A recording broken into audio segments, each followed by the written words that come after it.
last week was fever when the crocodile hunter, and how in Australia to combat, a long time ago, they say they grew sugarcane there.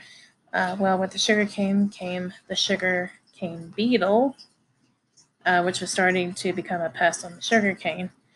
So people brought in cane toads to take care of the beetles. Well, cane toads were an invasive species, took over, and now they are becoming a problem for the Australian ecosystem. And they have to be hunted. If you guys remember, much like with the alligators and the Burmese, or with the Burmese pythons in the Florida Everglades. So you have to be very, very, very careful. Okay.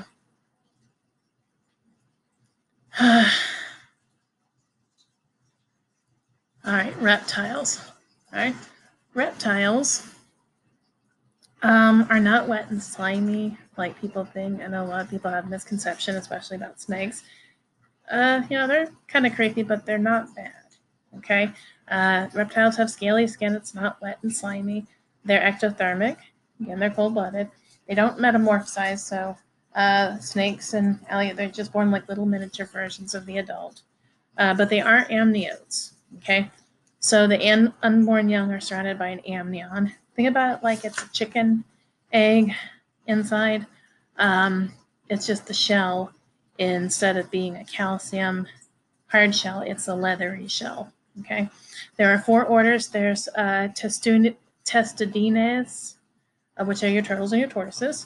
Squamata contain your lizards and snakes. Tuataras, which are Rhynchocephalia, and there are only 2 species in that. And then Crocodilia, which contain your crocodilians or your alligators and crocodiles. Okay.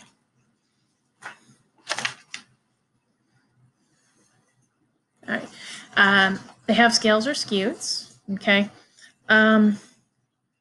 Scales are, little hard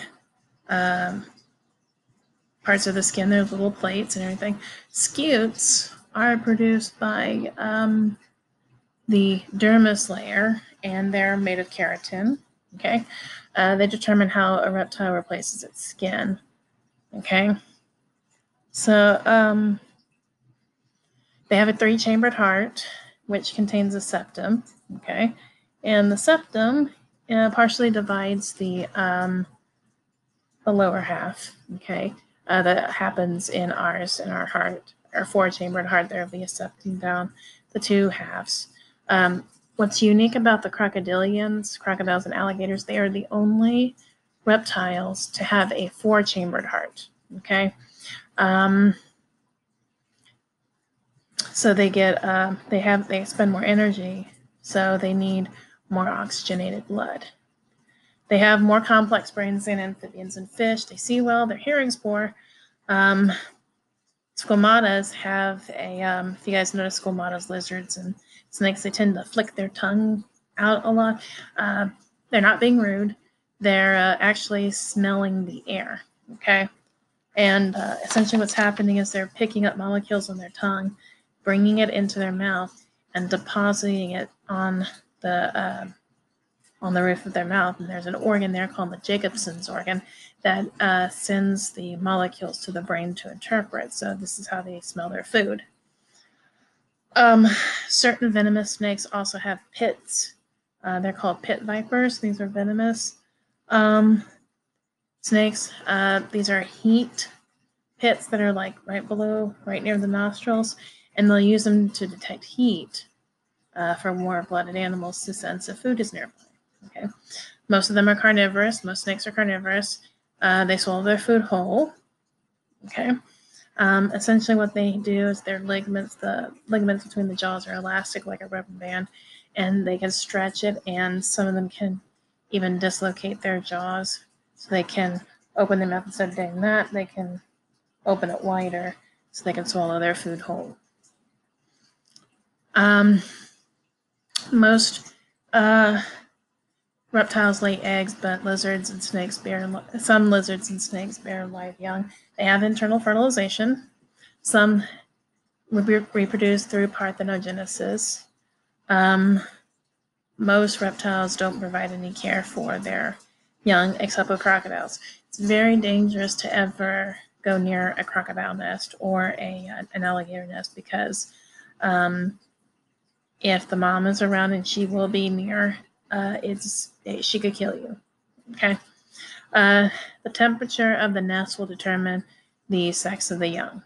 Okay, which is very interesting.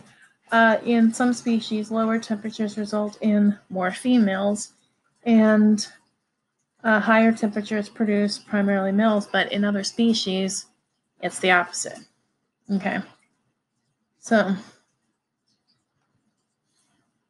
some are at the top of the food chain, so especially crocodiles and alligators, they're very, nothing really hunts an alligator except for a Burmese python.